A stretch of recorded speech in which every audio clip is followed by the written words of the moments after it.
Esta es una presentación especial de Promo Estéreo. No te despegues. Iniciamos.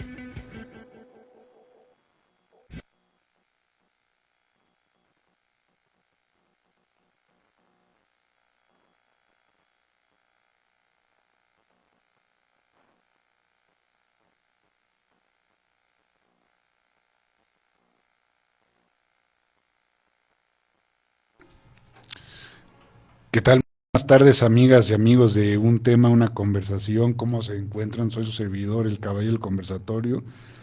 Y hoy es sábado 18 de febrero del año 2023. Ya estamos a casi de que se acabe el invierno.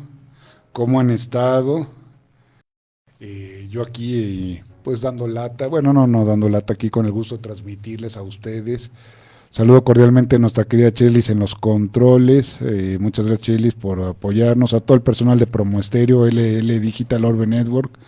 A Carlita, que es el personal administrativo. Al buen Lalito Llamas, que es el director general, jefe de jefes. A, a mi tocaya Fernanda Escalante de Orbe Network. Y a todos los que se encuentran aquí en esta estación, que nos ubicamos en la Ciudad de México, en la calle de Tehuantepec número 35, en la alcaldía Cuauhtémoc, aquí en la colonia Roma Sur. Si alguien quiere venir a visitarme y todo, pues aquí está el metro, a unas cuadras está el centro médico, la estación del metro Centro Médico Siglo XXI, pues estamos bien ubicados, a unas cuadras está Parque Delta, el viaducto, estamos en una buena, no nos podemos quejar, estamos bien ubicados. Pues bueno, pues ya es sábado 18. Hoy vamos a hablar de un tema muy interesante. Pues ustedes saben que yo soy abogado, pero yo no litigo la materia penal. Dirían los abogados, el jus puniendi, el derecho, otros dicen tratadistas que es el derecho del enemigo. Yo creo que más que el derecho del enemigo debe ser visto como pues como en toda sociedad debe existir armonía, la paz. Y antes de entrar en el tema, quiero agradecer a la Sociedad del Movimiento, a la presidenta, a la maestra Reina Monjaras por haberme invitado al informe anual de actividades. La Sociedad del Movimiento, Fundación Movimiento cumplió 13 años de existencia, está encargada en el combate al bullying, al mobbing, al acoso laboral. 13 años, y estuvimos ahí presentes en el Club de Empresarios el jueves pasado. Pues muchas gracias, Reina Monjaras, sabes que aquí es tu espacio. Gracias a Edith, gracias a Isa Portillo, gracias a todos los de la Fundación Movimiento. Ya sabes, mi querida Reina, si me estás escuchando, tú tienes el espacio, pues ya nos conocemos de años aquí, pues te he dado el espacio, tú me has dado herramientas de alguna manera, la fundación que haces para pues luchar por los derechos humanos de preservar el bullying. Pues yo desde la parte jurídica y ustedes desde la fundación, pues con el equipo de psicólogos que ustedes encabezan. Yo siempre he dicho que hay que florecer el amor para que predomine la paz, eso lo dije. Pero bueno, muchas gracias. Pues vamos a entrar un poquito en noticias, vamos a decir que una cosa de Morena, ahorita que es el tema penal, así como critico al gobierno, hay cosas que también aplaudo, hay que reconocer, pero me parece muy bien la iniciativa de Morena. No saben que de erradicar el arraigo domiciliario. Creo que es inconstitucional. Eso, si hay tiempo lo van a explicar, yo no, pero para mí es inconstitucional el arraigo domiciliario. Es inconstitucional. Pero bueno, les voy a dar las frases célebres como ya es costumbre.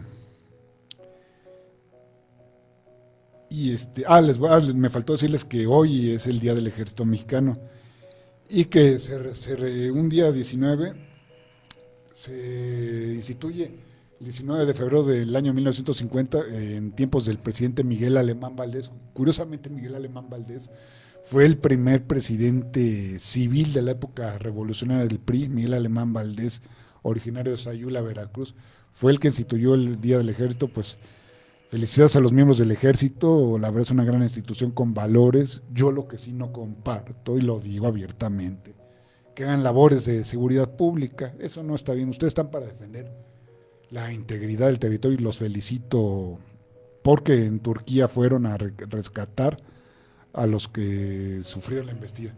Y pues un homenaje para Proteo, la verdad, el perrito Proteo, que en paz descanse, se sacrificó. Pero bueno, voy a dar las frases célebres, como es costumbre. Frases de abogados.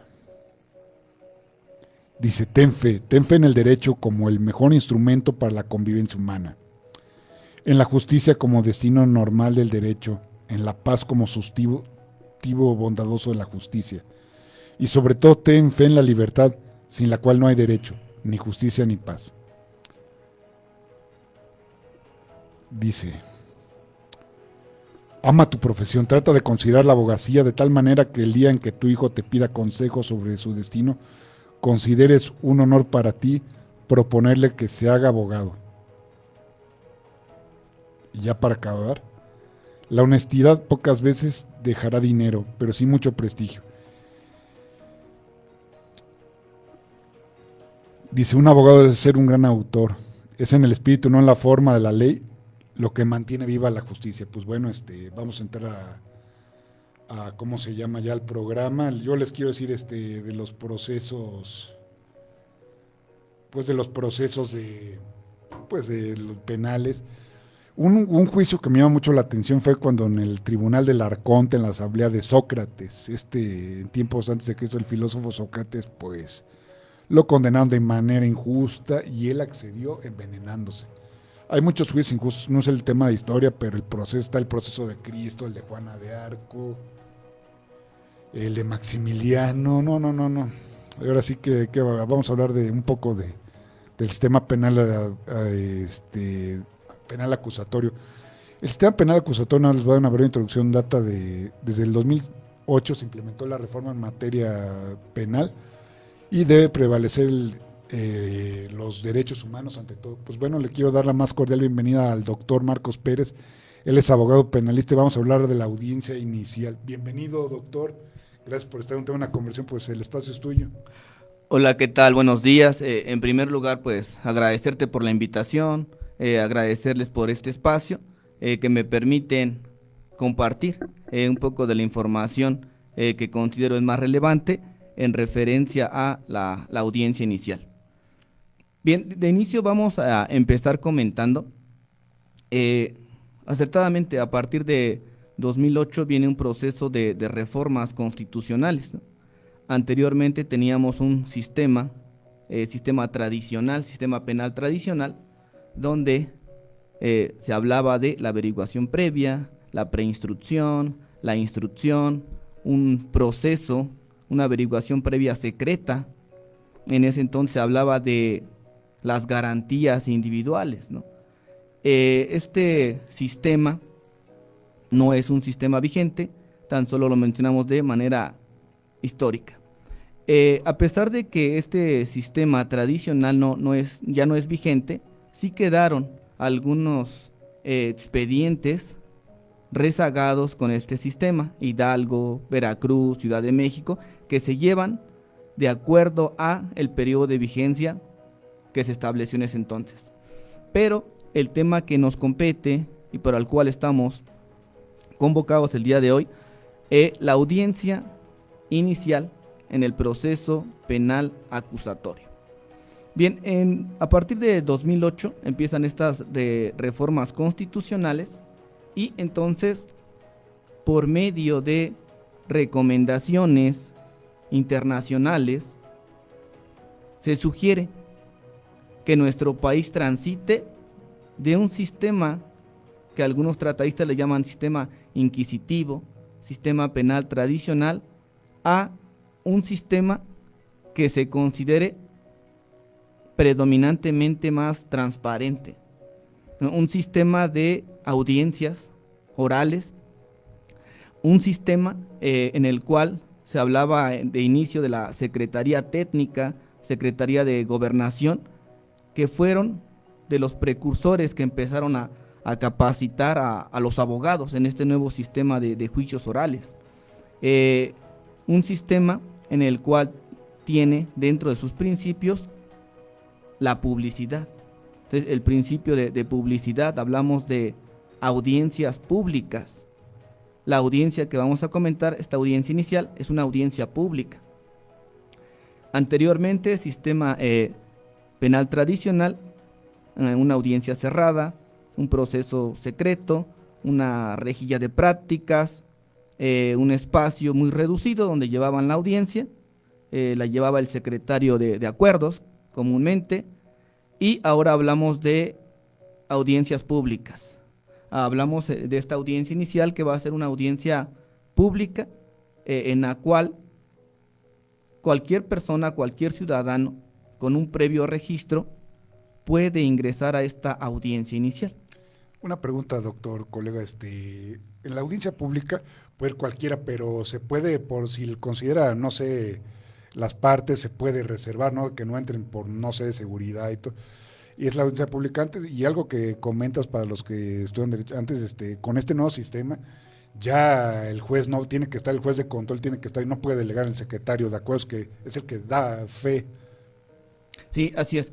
Bueno, la primera pregunta, Uh-huh. hay casos de excepción en los cuales asuntos de violación, trata de personas, en los cuales sí algunos tienen que ser reservados, o lo solicita el Ministerio Público, lo solicita el asesor jurídico y dice, esta audiencia vamos a exhibir imágenes personales, ¿no? Entonces, Uh-huh.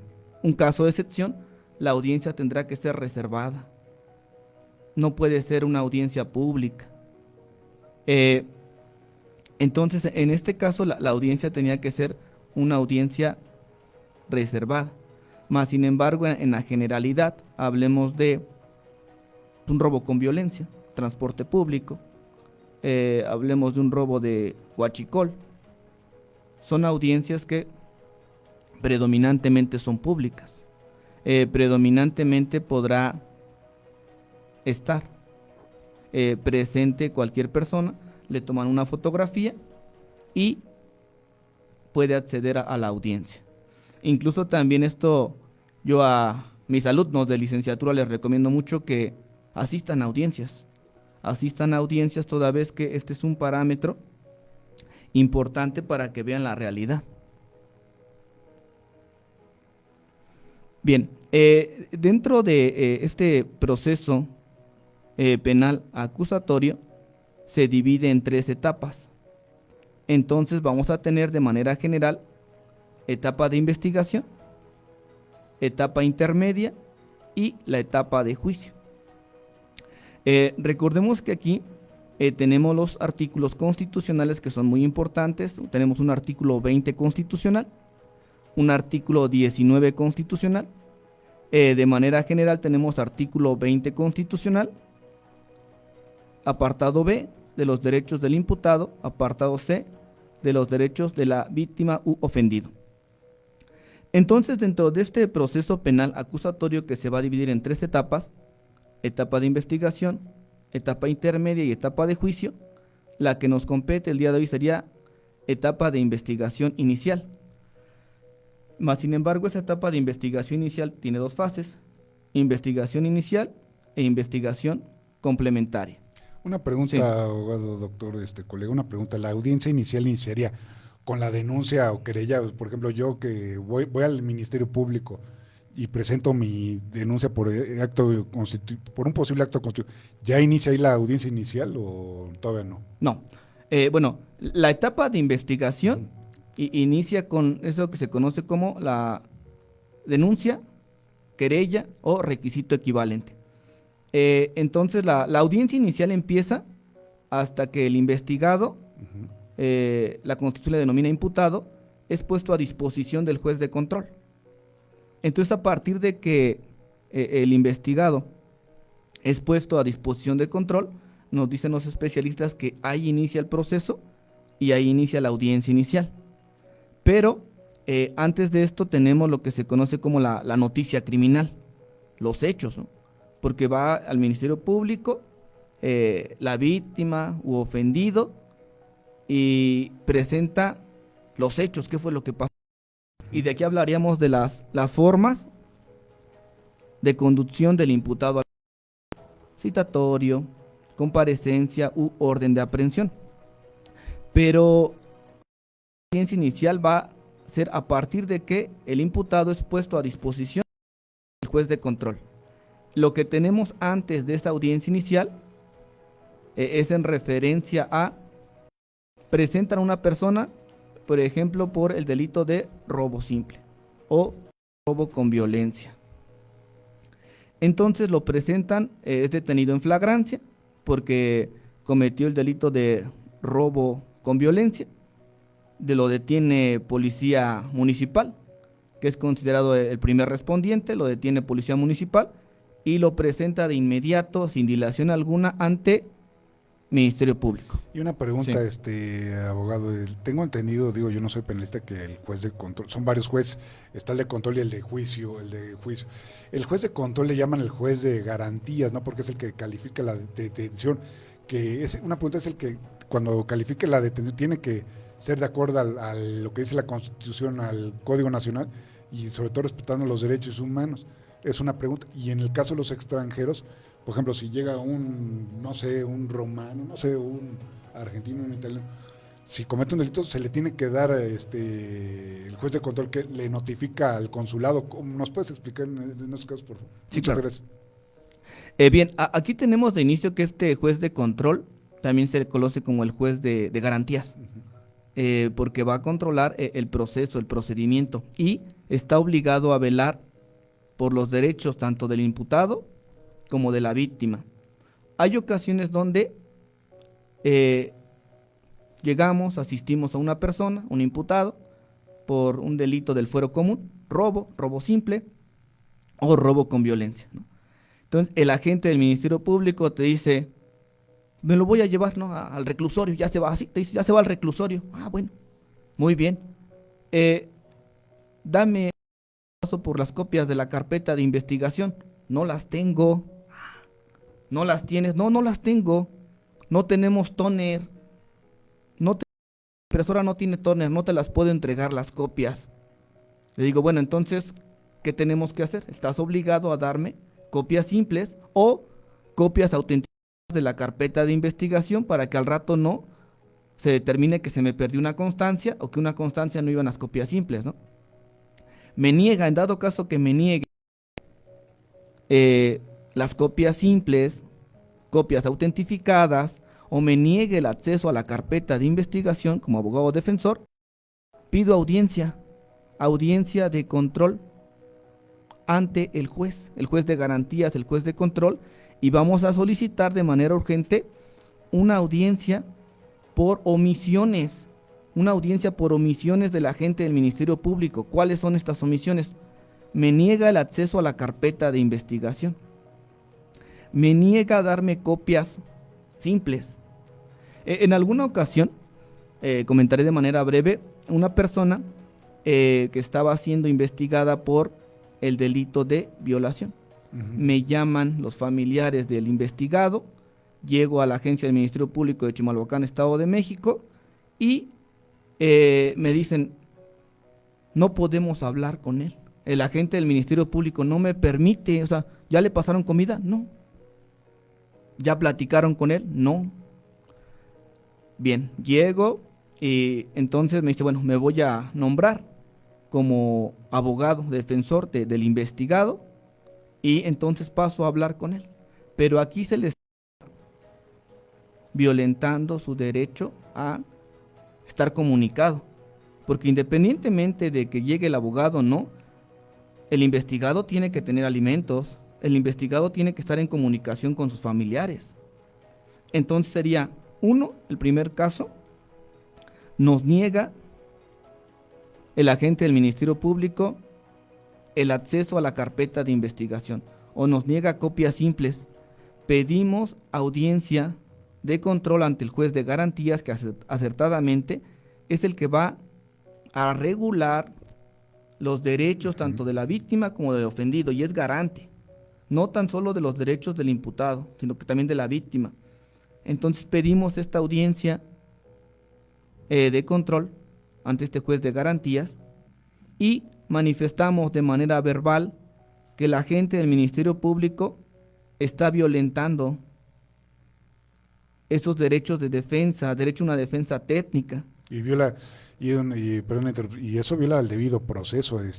Si yo quisiera, pues por un amparo, ver lo que le pasó en el caso Florence Cassés, eso le gana el debido proceso. Esto está violentando un debido proceso, y no solo lo dice la Constitución, lo dice la Comisión Interamericana de Derechos Humanos, están violando tratados internacionales, y eso es lo que deben aprender los abogados, y yo como víctima ofendido, pues tengo que, pues, también me tienen que dar copias de la carpeta de investigación como víctima ofendido, y saber cómo va y el imputado tiene derecho, pues ahora sí que demuestre su responsabilidad, pero eso de mantener en comunicación, yo pensé que se ha erradicado esos vicios, no, y aún con este nuevo sistema penal siguen esos vicios, ¿verdad?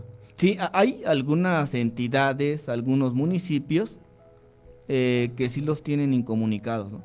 Ya llegamos como abogados, tenemos acceso a la carpeta de investigación, pedimos estas copias simples o copias autentificadas y ya podemos darle seguimiento.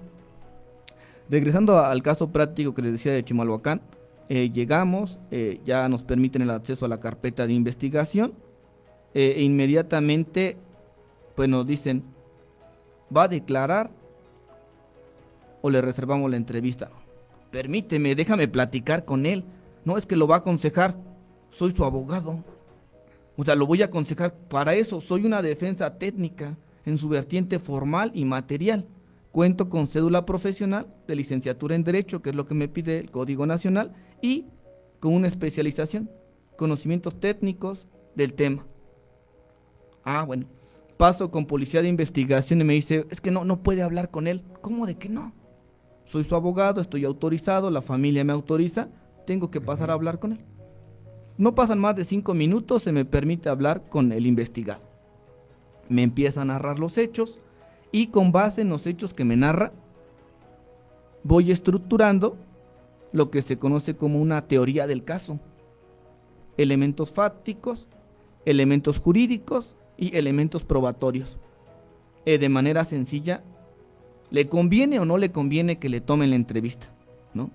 ¿Le conviene o no le conviene que narre los hechos que pasaron? Pero eso lo determinamos después de que podemos platicar con el investigado.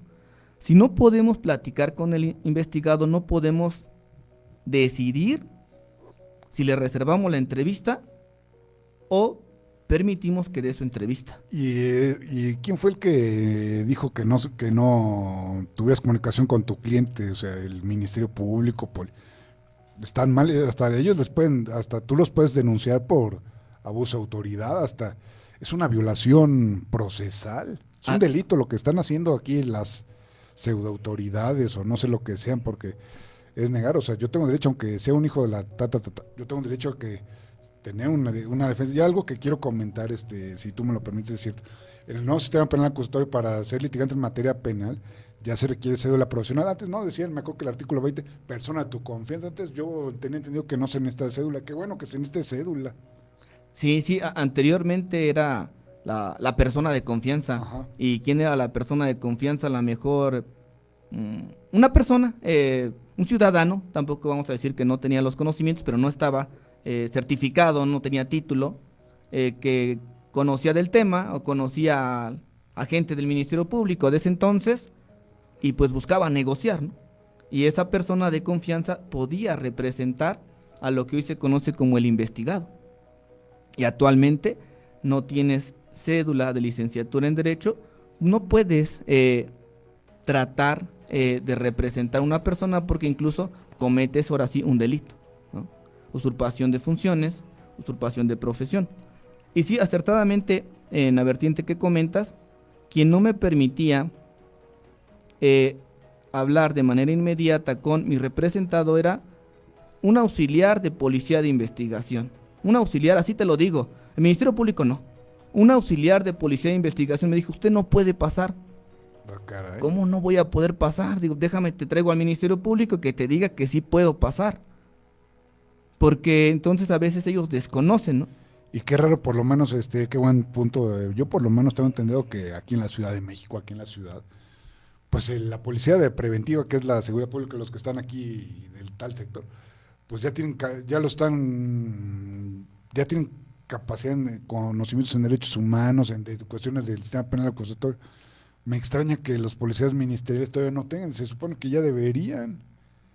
Sí, sí, sí, en capacitación, yo considero que todos es importante que sigamos capacitándonos más. Sin embargo, este caso que comentamos, Chimalhuacán, Estado de México, eh, no tenían este conocimiento o aún teniéndolo, quieren a veces obstaculizar a la defensa, ¿no? Porque esperan, vamos a ver si sabe, ¿no? Y si no sabe, pues no dejo que hable con él.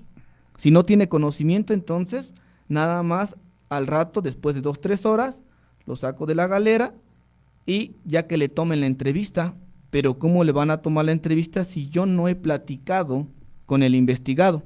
Bien, la otra pregunta en referencia a estos derechos del imputado, en dado caso que sea extranjero, tiene derecho a guardar silencio, tiene derecho a una defensa técnica, tiene derecho a el acceso a la carpeta de investigación, tiene derecho a que le digan quién lo está acusando y el motivo, pero también a que se le dé vista a la embajada, que se le dé vista al consulado. ¿Por qué?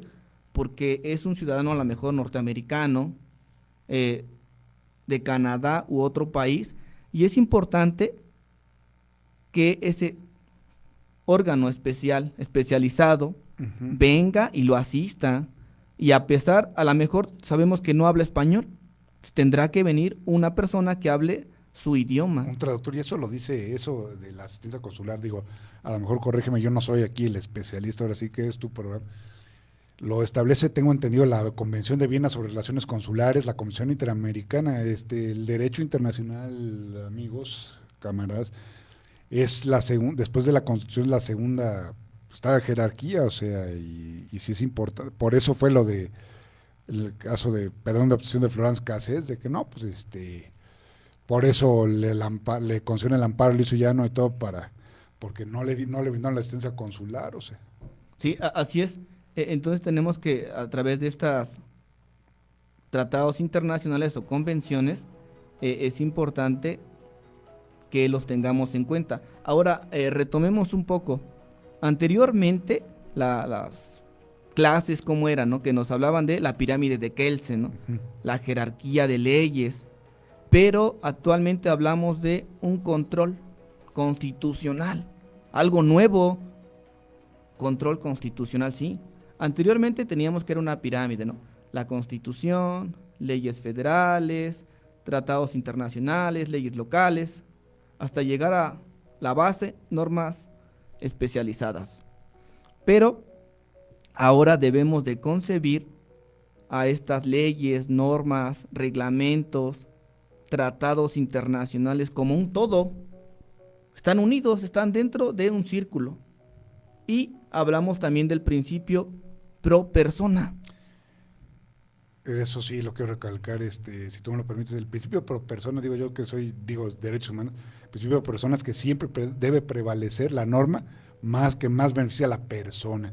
De hecho, hay cuestiones de constitucionalidad que si los tratados benefician más a la persona, se tiene que aplicar el tratado, ¿no? Y eso es lo que le llaman el control de convencionalidad, ¿no? De que el juez se debe aplicar a veces debe aplicar la ley más benéfica, y en este caso a la víctima, también como el imputado. Pues continuemos. ¿Algo que quieras más aportar? Sí, sí, en referencia a eso, acertadamente, este principio pro persona, como ya claramente lo mencionas, es eso.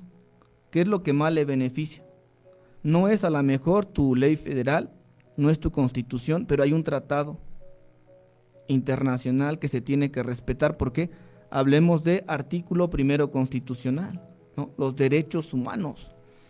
He escuchado algunas clases y es muy respetuoso. Siempre debemos de respetar a nuestros colegas, profesionistas y abogados, pero, y lo que yo siempre se lo recalco a mis alumnos, actualmente no hablamos de garantías individuales, no. Ya hubo una reforma en junio de 2011 y nos dice derechos humanos. ¿Por qué? Estábamos atrasados en materia de derechos humanos.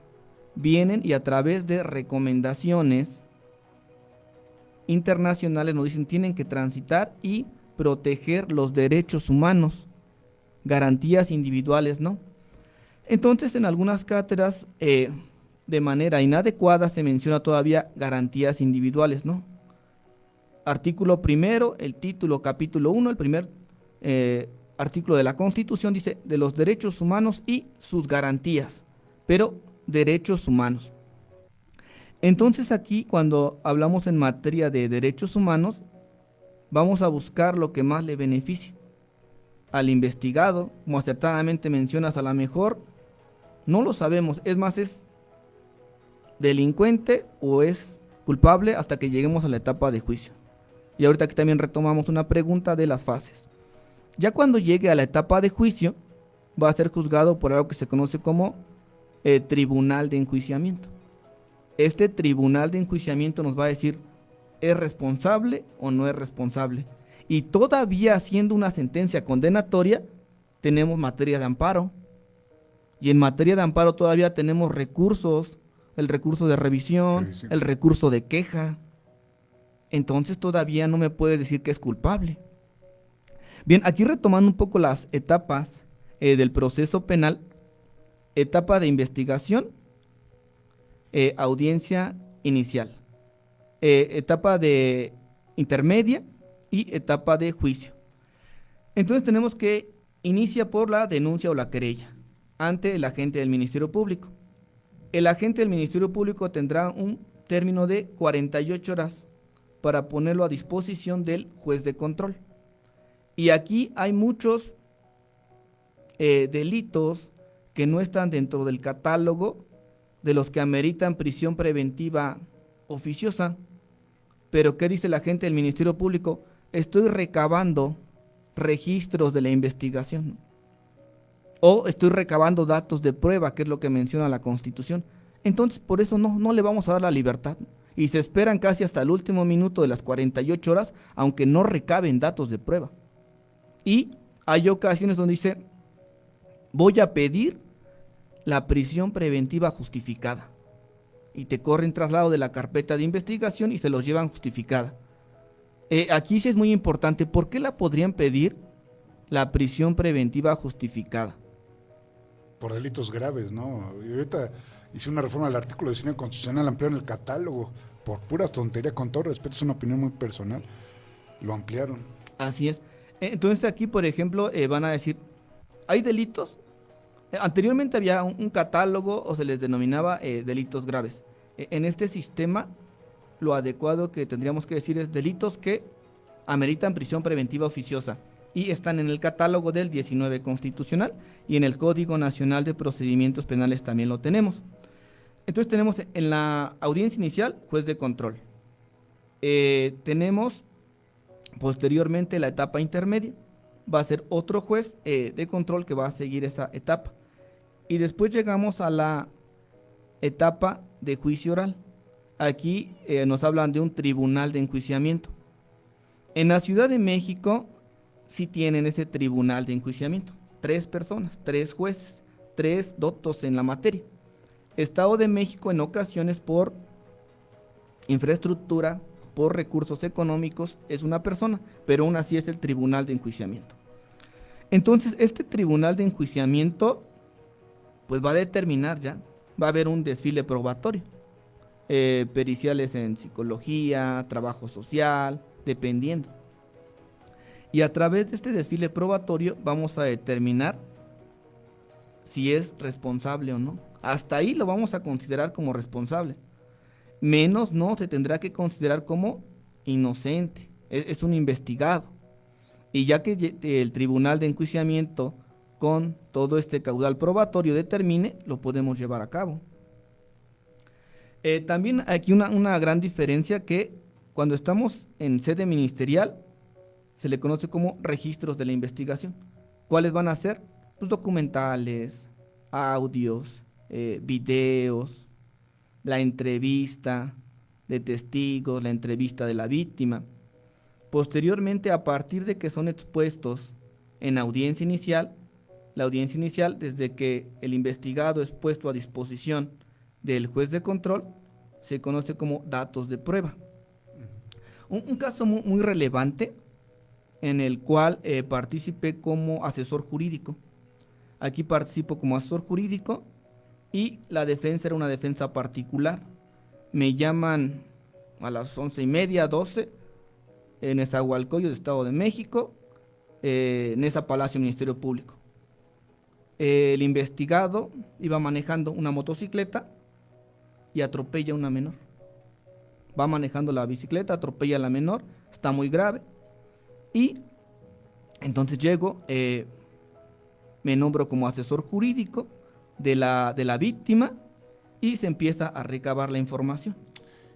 Una pregunta que lo que no saben aquí con el nuevo sistema penal acusatorio. Ya el asesor jurídico, la víctima ya es preponderante, tienen que nombrar a fuerza a uno, ¿verdad? Ya esa fuerza no es de que, ay no, que el MP. Y es y no es muy celoso el MP, la representación social del asesor jurídico, porque él tiene el monopolio de la investigación. ¿Qué dice? ¿Cómo es así como asesor jurídico? Sí. Bueno, anteriormente el Ministerio Público tenía el monopolio, ¿no? El monopolio de la investigación, el monopolio de la acción penal. Actualmente también hay una acción privada por particular, pero bueno, si ya nos desviaríamos del tema. Cuando una persona acude sola ante la agencia del Ministerio Público, lo que le tendría que decir, y de lo más importante, el Ministerio Público a la víctima, usted tiene derechos, y mencionarle el catálogo de derechos. Uno de ellos tiene derecho a un asesor jurídico. La víctima que dice, pues no tengo, no puedo pagarlo.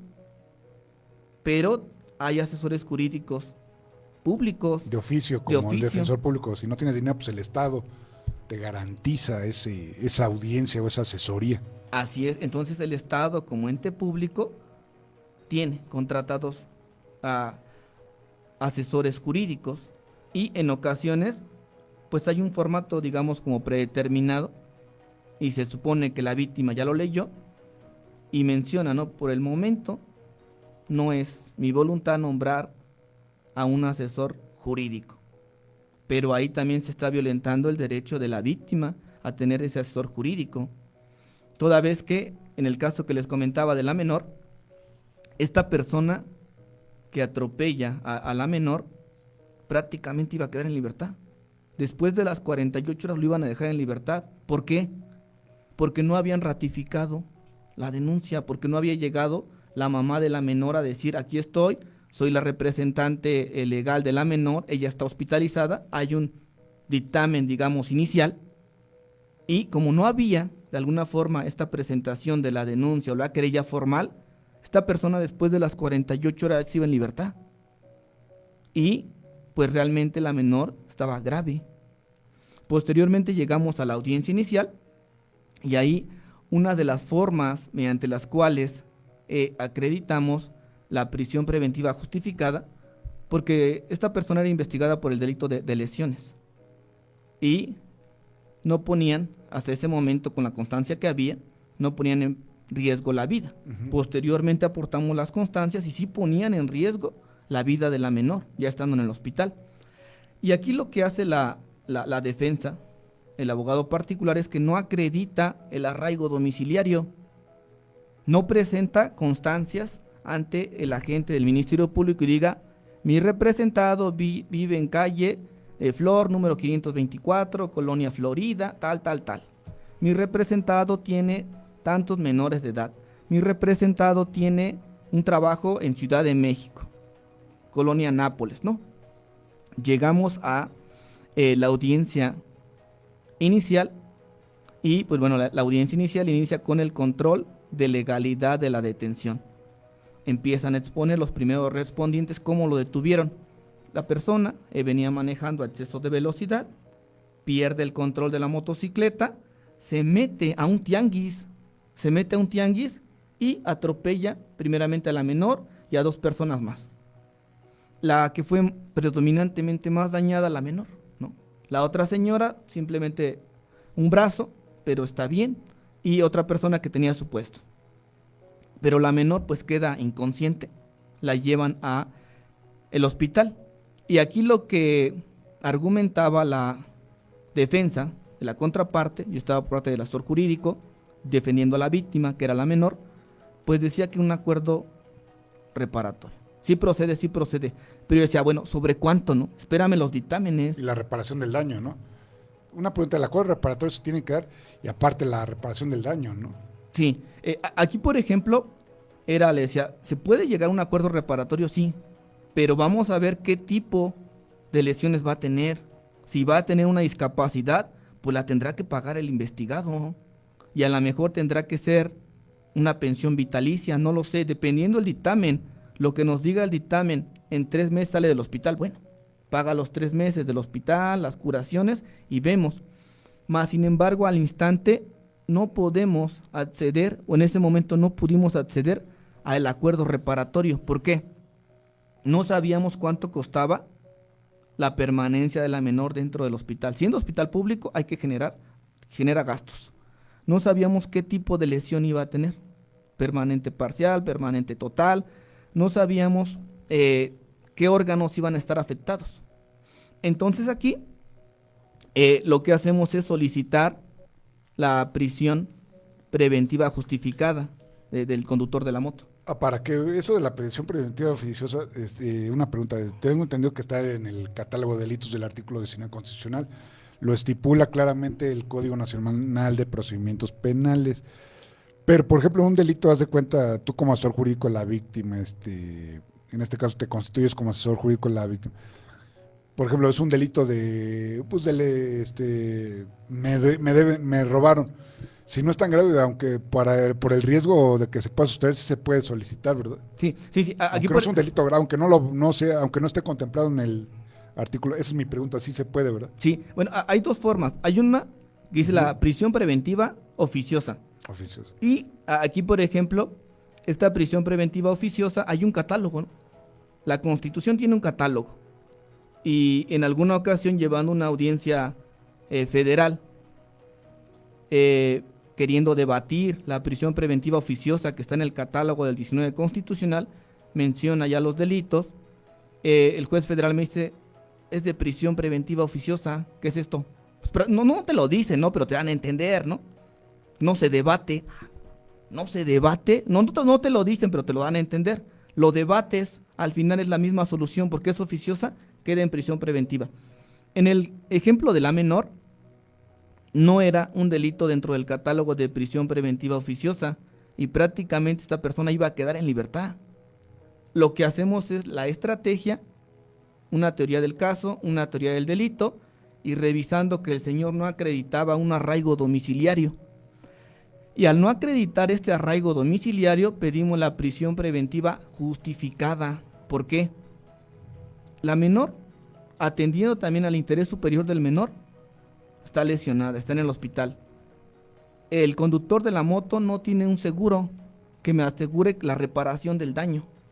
Posteriormente, el conductor no tiene un arraigo domiciliario. Lo dejas en libertad, juez de control, y estás poniendo en peligro la vida de la menor y no garantizas quién nos otorgue la reparación del daño. ¿Dónde lo encontramos? No sabemos. Posteriormente, el abogado particular del investigado lo deja que declare y cuando lo deja que declare nos da todo, tiempo, lugar, forma de comisión y dice, sí, yo venía manejando. Cuando de repente volteo a ver abajo, pierdo el control. Así, venía alcoholizado. No es un agravante. Con ese caso digo, aunque no esté, pues vienes en el alcohol, no, pues un agravante, o sea, ni cómo ayudarlo y aparte, híjole, pues pasó ni con acuerdo reparatorio, no, pues estaba obligado en alcoholizar, no, pues un agravante, o sea. Así es, entonces él determina que pierde el control de la moto y se estrella, ¿no? Pero lo sitúa en tiempo, lugar y forma de comisión. Posteriormente él mismo dice, dentro de su entrevista, hay un problema con mi domicilio, él mismo lo menciona. ¿Por qué? Dice, es que en mi INE viene 315, ¿no? Y yo no vivo en el 315, vivo en el 300. Y lo escucha, ¿no? Lo escucha el juez de control. Después expongo en referencia que no hay arraigo domiciliario, el interés superior del menor, está en el hospital la menor, si lo dejas en libertad, no lo vamos a encontrar. Le determinan, hasta esa fase procesal, la prisión preventiva justificada. Entonces sí se puede, pero hay que buscar las formas de cómo argumentarlo. No, la verdad sí es muy interesante. Aquí fíjate que es un dato muy curioso a lo de por ejemplo, de lo que estamos hablando de la declaración de que por ejemplo, del derecho a declarar, a consultar no antes de abogado, antes de cualquier hablar con un policía, un oficial de la fuerza pública, es cuando, por ejemplo, en Estados Unidos hablan de la quinta enmienda de que las personas tienen derecho a, ¿cómo se llama?, hablar o no hablar, porque hubo un caso en Arizona que unos policías, pues, incriminaron a unas personas. Entonces dice en Estados Unidos tengo entendido que la quinta enmienda, pues las personas tienen que declarar ante la autoridad judicial. Y aquí en México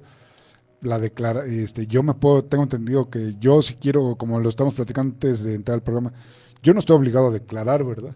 No, hay ocasiones Si donde... me dieron Sí. me dieron el MP, yo estoy obligado a declarar, ¿no? Yo me puedo caer, no, pues como dijiste tú, que ellos comprueben mi responsabilidad, ¿no? Así es. Entonces, el agente del Ministerio Público está obligado a acreditar, investigar y acreditar el delito. Ujú. Una persona que es detenido porque vende, o se presuntamente vende teléfonos robados en el tianguis, lo presentan ante el agente del Ministerio Público y en el trayecto pues lo van mal informando, ¿no? Policía de investigación que tiene que llegar y dar su declaración, ¿no? Esta persona, incluso en sede ministerial, en audiencia inicial, en etapa intermedia, e incluso llegando a la etapa de juicio ante tribunal de enjuiciamiento, no está obligado a dar su entrevista. Porque con la misma entrevista incluso le dice el juez de control o tribunal de enjuiciamiento, todo lo que diga podrá ser usado en su contra. Si no declara, usted no está obligado, ni se le va a considerar como un elemento en su contra. Sí, no hay que nadie está obligado a autoincriminarse, es lo que, por ejemplo, yo me acuerdo mucho tiempo que decían que en materia penal la reina de las pruebas era, por eso ¿cómo se llama? La declaración, Sí, sí, la confesional. la confesional era la reina de las pruebas, no, eso ya no. No. Actualmente aquí hablamos de un sistema, antes era el sistema tasado, ¿no? De valoración de la prueba.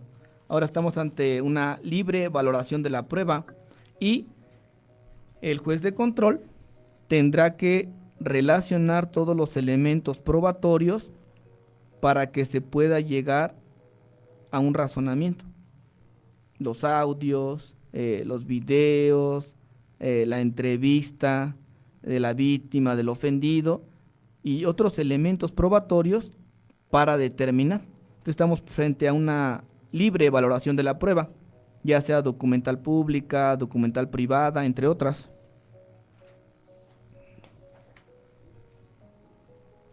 Bien, dentro de, ya entrando de manera específica a lo que sería la audiencia inicial, inicia por que la persona, estando en sede ministerial, se le agotan las 48 horas y queda a disposición del juez de control. El juez de control va a tener un plazo para determinar si queda en prisión preventiva oficiosa, justificada o queda en libertad, dependiendo. O vinculársele a proceso en libertad, ¿no? Pero tengo entendido que tienen que ir cada 8 días al juzgado, entregar su pasaporte, muchas cosas, ¿verdad? Sí, bueno, vamos a poner el caso de la menor. Uh-huh. Como ejemplo, el caso de la menor. Vamos entonces que esta persona es citado a la audiencia inicial. Dentro de la audiencia inicial, inicia por el control de legalidad de la detención. ¿Quién va a acreditar el control de legalidad de la detención? Primer respondiente. Dentro de ellos el primer respondiente. Entonces, ¿quién lo detuvo? En este caso fue Policía Municipal de Chimalhuacán, Estado de México. ¿Cómo lo detuvieron? Pues ya empiezan a narrar, siendo las 14 horas, nos aproximamos al lugar, nos pide el apoyo, una ciudadana de nombre tal, y nos percatamos que hay una menor en el piso. Posteriormente, sigue narrando Policía Municipal, nos damos cuenta que hay una persona que está siendo detenido por la ciudadanía, el cual es el conductor de la moto. En este caso iba el conductor de la moto y también traía un acompañante. O sea, el acompañante se va y lo deja. Fue el caso real. El acompañante se va y lo deja y al conductor de la moto, la realidad es que lo detiene la ciudadanía, porque si no también se hubiera ido. Iba un poco ebrio, lo detiene la ciudadanía y va narrando, entonces policía municipal, cuál es la forma en la cual lo detuvo. Entonces aquí el juez de control tiene que revisar el control de legalidad de la detención. ¿Cómo fue? En flagrancia, lo detuvimos en flagrancia. De acuerdo a la doctrina, que es la flagrancia, todo aquello que deslumbra, ¿no? Que resalta, que se ve, acaba de cometer el delito y al instante, ¿no? Hay algunas hipótesis en el Código Nacional, pero de manera general pues, lo detienen minutos después o cometiendo el delito. Decreta el juez de control la legalidad de la detención. Posteriormente pasamos a otra fase que es la formulación de la imputación. ¿Qué es la formulación de la imputación? Que el agente del Ministerio Público le va a narrar, no al abogado, no al juez de control, sino es la comunicación. Al imputado, ¿no? Así es, formulación de la imputación es la comunicación que tiene el Ministerio Público con el imputado. Le va a narrar los hechos y cuál es el motivo por el cual lo tenemos aquí. Posteriormente viene la vinculación a proceso. Vamos a determinar si hay los elementos para vincularlo a proceso. Una vez vinculado a proceso ya viene la cuestión de las medidas cautelares. Estas medidas cautelares podría ser la prisión preventiva oficiosa, prisión preventiva justificada, un sistema de firmas o una garantía económica. Sí, en ese caso cuando no son también están los criterios de oportunidad, ¿no?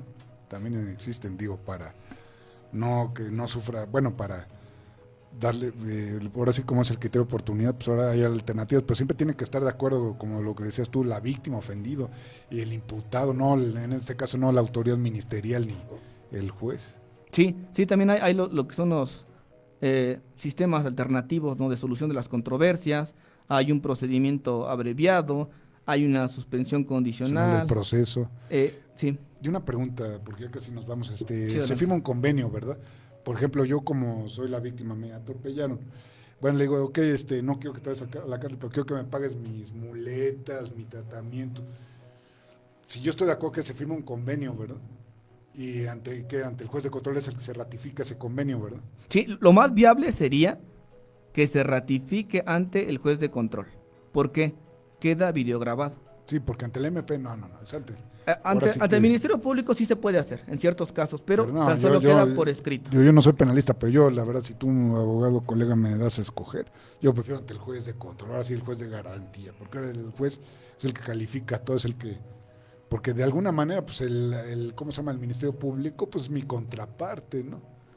Sí. La representación social, como dicen.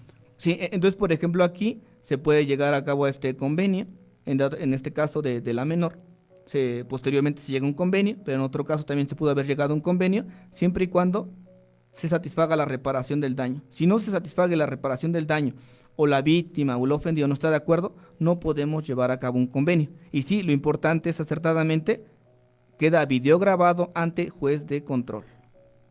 No, pues desgraciadamente ya nos vamos, mi querido abogado Marcos, doctor. Muchas gracias, doctor. ¿Algo que quieras añadir por último antes de irnos? Bien, aquí lo importante sería que cuando las personas estén siendo víctimas u ofendidos, es importante que tengan un asesor jurídico. En dado caso de no poder pagarlo, hay asociaciones civiles. En dado caso de no encontrar a la asociación civil, pregúntenle al coordinador de ministerios públicos, porque siempre hay un coordinador de ministerios públicos que les diga a dónde acude para un asesor jurídico de oficio. Pues bueno, pues ya nos tenemos que ir, pues te agradezco, doctor, les agradezco a todos, pues nos vamos ahorita escuchen la canción de la serie de Merlina de Netflix, de Wednesday, de Merlina Adams, ahorita para despedirnos. Pues por mi parte es todo, pues al rato los espero a las 4 de la tarde en la Orquesta Filosófica, en el programa de René Cervera. Pues muchas gracias, doctor, gracias, Chelis, gracias a todos aquí en Promo Estéreo, pues ya nos vamos. Hasta la próxima, nos vemos el próximo sábado. ¿A tus redes sociales? Sí, bueno, las redes sociales me encuentran como Marcos Pérez Abogado, Facebook, Twitter, Instagram, TikTok, YouTube. Órale, pues pues ya lo saben, sus redes sociales.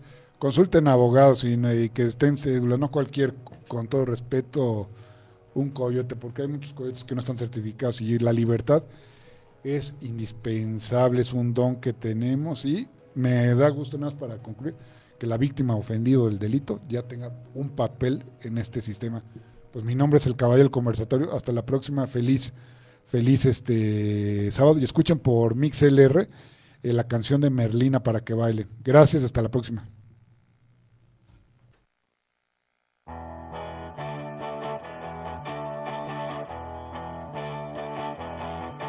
When the sun